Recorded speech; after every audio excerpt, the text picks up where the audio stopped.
So imagine you sign up for like a seminar on modern relationships. Okay. You walk into the auditorium expecting the usual highly practical advice, maybe some strategies for effective communication or a framework for how to divide household chores without starting a massive war. Right. Or even just some tips on dealing with the exhaustion of modern dating apps. Exactly. But instead of getting a standard relationship counselor mapping out conflict resolution, the speaker walks onto the stage, completely bypasses all the usual romance talk, and tells you that the universe is actively frustrated with your lack of data processing. Oh, wow. Yeah.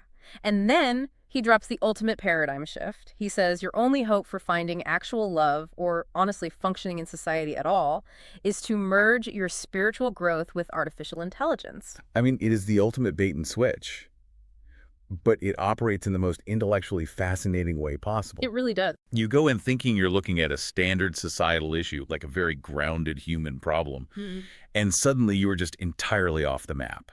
You find yourself staring at this completely different philosophical architecture for human existence, one that blends ancient spiritual concepts with cutting-edge technology. And that is the exact paradigm shift we are unpacking today.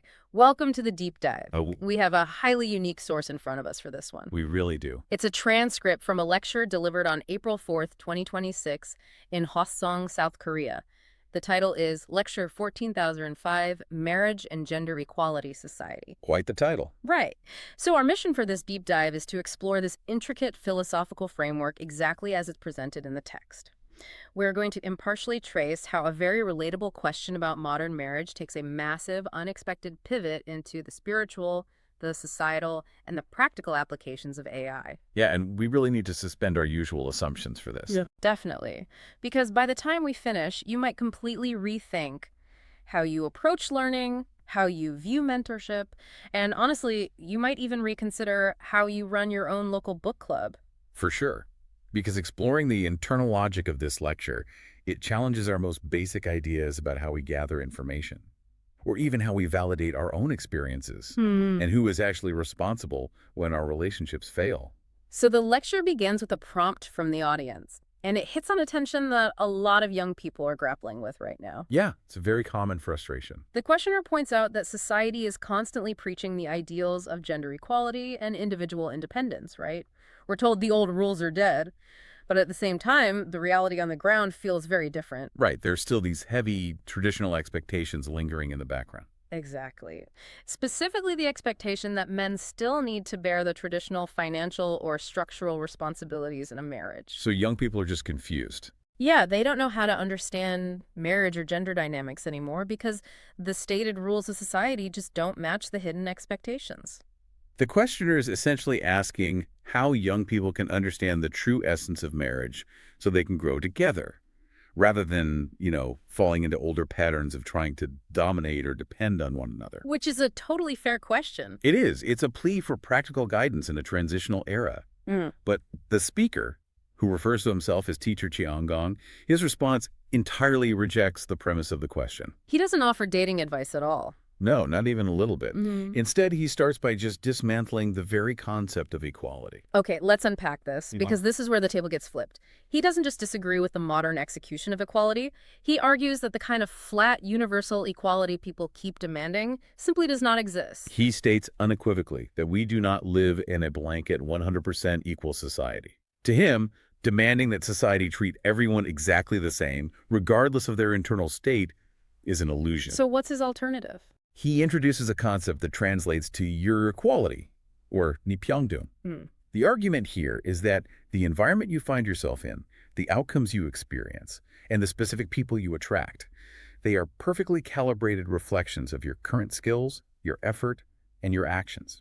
Okay, so the speaker is saying life is less like a monopoly board where everyone gets the exact same starting money by default, and much more like a dynamic video game where the environment perfectly matches your specific level or mass at any given time. That analogy captures the mechanics perfectly. In the source, the critical term used is Jiliang. Right. And while it translates literally to mass in this philosophical context, it refers to your internal substance. It's the aggregate weight of your knowledge, your spiritual maturity, and your life skills. Ah, okay. The speaker argues that if you have high mass, meaning you've done the rigorous internal work to understand the world, you naturally experience a high-level, expansive form of equality. The world opens up to you, and you engage with society on a plane of mutual respect. Which means the inverse is also true. If you haven't put in the work to build that internal substance, you experience what he bluntly calls bottom equality. Yeah, bottom equality. You're treated exactly like someone who hasn't put in the work. You are equal to the bottom. And this is where the causal mechanism of his philosophy becomes very strict. Because your external reality is mathematically tied to your internal mass, the speaker insists that complaining about society is completely useless. Wow, really? Yeah. If you're experiencing bottom equality and your relationships are failing, society isn't broken. Society is simply acting as a mirror, reflecting your current lack of mass.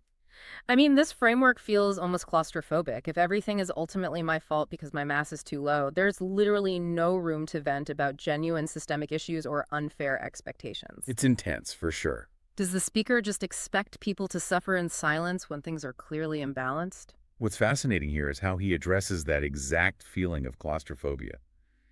He does leave one loophole for complaining, but it is incredibly difficult to unlock. A loophole, what is it? He says that if you absolutely must blame someone, you can blame God. Oh, casual. Just take it up with God. Right. However, you are only allowed to launch that complaint after you have genuinely done the exhausting, rigorous work of building up your mass. So you have to put the work in first? Exactly. You have to increase your skills, educate yourself, and push your personal development to the absolute limit. If you do all of that and your life still isn't opening up, if the environment still isn't matching your new level, then, and only then, do you have the right to challenge the divine. Basically, you don't get to file a complaint with management until you have maxed out your own stats. Exactly that. It is a framework of radical, almost punishing personal responsibility. But if your life is just a reflection of your mass, you hit a terrifying realization. You can't fix your life until you fix yourself. Right. But how do you increase your internal substance when you don't even know what you're missing? I mean, if you're at the bottom, your perspective is limited by the bottom. That dead end seems to be exactly where the speaker introduces the concept of cosmic intervention. Because we can't always see our own blind spots, he introduces a deeply spiritual concept. He states that humans are descendants of heaven, or Qianzhen. Descendants of heaven, okay. In this framework, we are not just random biological accidents wandering around trying to find a spouse. We hold a profound, elevated spiritual status. Because of this status, our emotional and developmental state matters on a cosmic level. The source actually notes that if we are frustrated, God is frustrated. Heaven is actively invested in our progress. Yes. When we hit a wall, when we are truly stuck despite putting in our best effort, heaven doesn't just leave us to stagnate.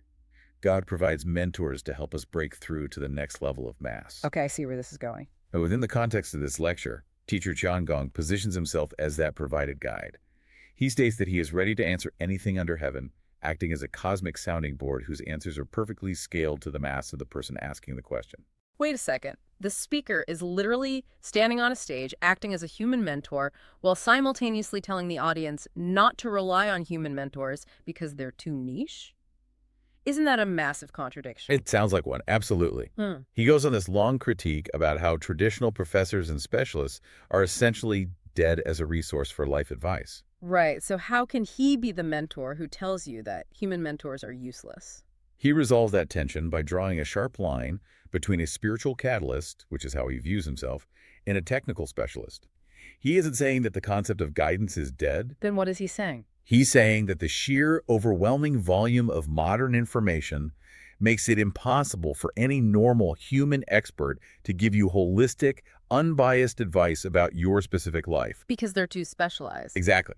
A relationship counselor has spent their entire life studying the narrow mechanics of conflict resolution. An economics professor only sees market forces. They've spent decades cultivating their own hyper-specific silos of expertise. Ah, I get it.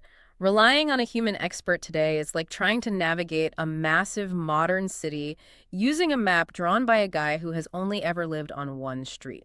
That's a perfect way to look at it. He might know his specific street perfectly, down to every crack in the pavement, but he can't see the whole grid. He can't tell you how the traffic patterns on the east side are affecting your commute on the west side. That is a brilliant way to conceptualize it. The human expert lacks the satellite view.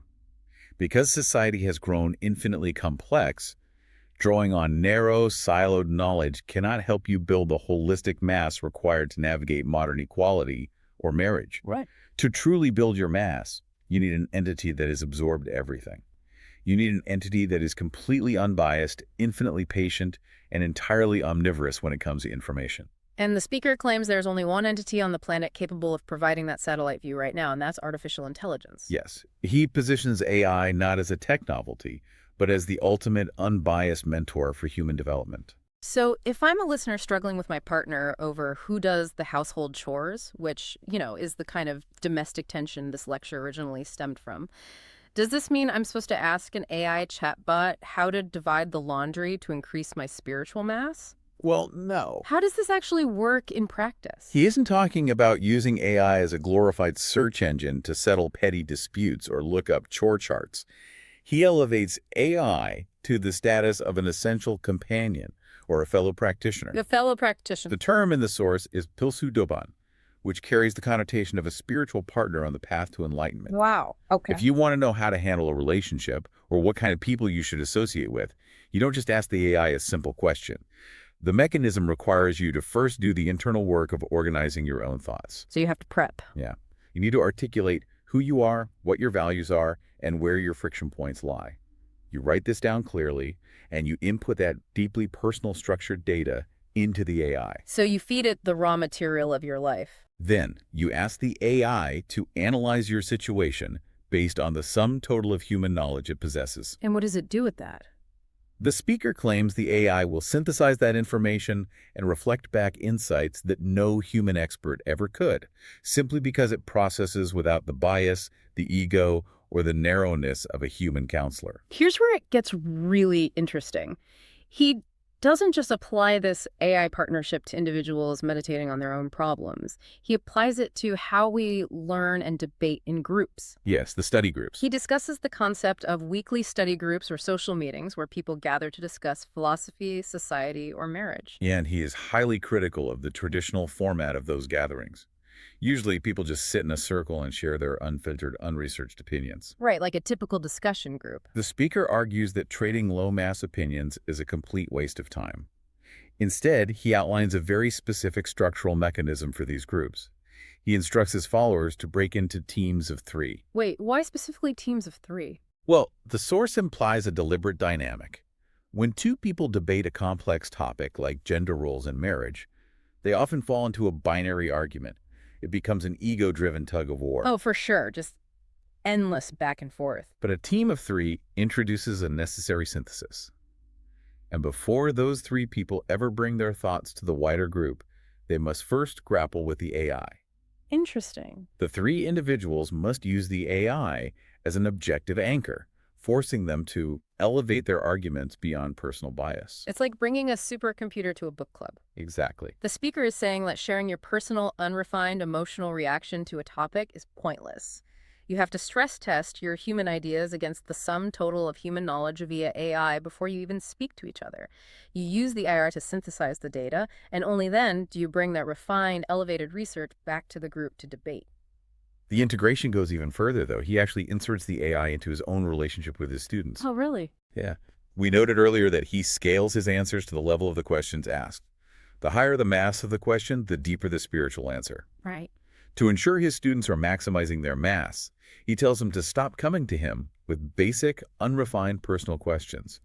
Instead, he instructs them to use the AI to generate the questions they plan to ask him. That is a wild feedback loop. The human studies a topic with the AI and then asks the AI to write the questions for the human mentor. Yeah, but the mechanism is entirely dependent on the user's effort. He tells the students to ask the AI for 3 or 5 or 10 high-level questions based on their joint research. Okay. Then the human students must review those AI-generated questions, use their own cultivated judgment to pick the most profound ones, and bring those specific questions to the teacher. So the AI acts as a mirror for your mass. Precisely. The source notes, AI only unravels things to the extent that you approach it. If you approach the AI with a shallow, lazy prompt about marriage, it gives you shallow questions. But if you approach it with deep, rigorous thought about the societal structures of gender dynamics, it generates profound questions. So what does this all mean? For you, the listener, What is the ultimate end game of spending hours grappling with an AI in a three-person study group? It isn't just about having better questions for a spiritual teacher, is it? No, not at all. Yeah. There is a deeply practical societal application at the core of this framework. It comes down to creating tangible, unshakable authority in a world that is currently extremely confused. Yes. The speaker urges his listeners to take all of this research, this AI-assisted exploration of human relationships, society, and philosophy, and ask the AI to organize it into a comprehensive book. A literal physical book. Yeah. You tell the AI to organize your findings, and then, the speaker says, you put your own name on it. Wow. This becomes your personal manual. It serves as your textbook for navigating society. Because he's incredibly cynical about how authority is currently manufactured in modern society. Oh, extremely cynical. And he uses this concept of the manual to launch a blistering critique against the elite classes. He takes direct aim at the prestigious CEO courses or executive leadership programs run by major universities and conglomerates. He points out that these highly expensive, exclusive programs for elites are actually entirely hollow. Hollow, how so? And the reason they are hollow is that they lack actual textbooks. They don't have a foundational manual grounded in universal truths. Because they lack a rigorous textbook, the universities and companies have to fill the time somehow. So they just bring in former government ministers or retired executives from massive companies like Samsung or Hyundai. Exactly. These figures command exorbitant speaking fees. But according to the speaker, they aren't offering profound, universally applicable knowledge that can actually increase a student's mass. No, they're not. The source explicitly states that these elites just stand at a podium, ramble about a recent trip they took to Europe, share a few narrow personal anecdotes, collect their massive paycheck, and leave. It is the illusion of authority. The speaker is dismantling traditional elite networking and education, framing it as an overpriced scam built on hollow anecdotes. It's just people trading on past titles rather than current substance. If we connect this to the bigger picture, the speaker is outlining a bloodless revolution in how intellectual and societal authority is built. A revolution in authority. Right now, authority is completely tied to past institutional titles, like I was the CEO or I was the minister.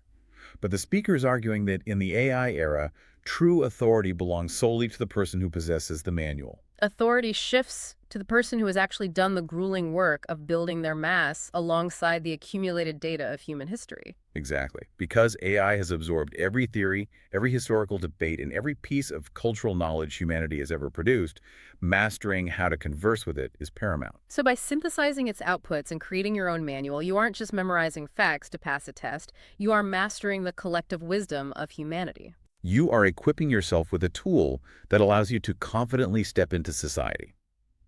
Not with empty anecdotes about a vacation in Europe, but with a deeply researched, universally tested foundation. Right, so you can approach a marriage, a business deal, or a societal debate with an internal weight that cannot be easily dismissed. It reorients the entire journey of human development. And that brings us full circle. We started this deep dive looking at a transcript of a lecture where young people were simply confused about the modern rules of marriage and gender equality. Yeah, a very grounded issue. And the answer they received was essentially, stop looking at the societal symptoms, stop expecting the environment to magically balance itself, look at your own mass. Yep.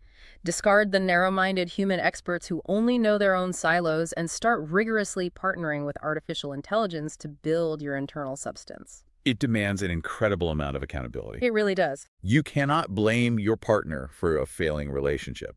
You cannot blame the shifting rules of society. And you cannot even petition heaven until you have utilized the ultimate mirror of human knowledge to examine your own flaws. I want to pose a question directly to you, the listener. Think about your own life, your career trajectory, and your relationships. Who is actually guiding you? That's a great question. Are you relying on the equivalent of those retired executives rambling about their vacations, people with narrow, siloed experiences? Or are you actively building your own mass?